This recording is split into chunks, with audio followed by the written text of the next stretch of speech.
На 26 март, събота, чествахме часът на Земята. Милиони хора от цял свят изключват осветлението си за 1 час, за да покажат, че е време да се предприемат сериозни стъпки срещу промените в климата. Спасителният център за диви животни Зелени Балкани съвместно с ученици от 5 и 6 клас на СОУ Железник проведоха съвместна инициатива за популяризиране и използването на алтернативни източници на електроенергия. Ние сме дългогодишен партньор на центъра. Идеята дойде от самите деца и днес решихме заедно да отбележим Деня на Земята, за да възпитаме малото поколение да бъде съпричастно към опазване на околната среда.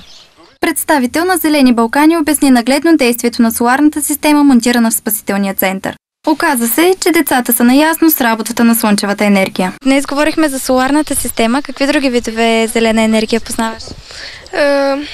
Енергия, която се добива от вятъра.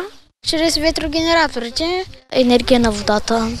Часът на Земята е добър повод за сетен път да напомним на децата си за нашите отговорности към планетата. Че още от най-ранна детска възраст, още докато са малки, трябва да свикнат да пазят природата, да се съобразяват с животните, да се грижат за тях, защото като пораснат, вече ще имат утвърдени навици, утвърдени привички.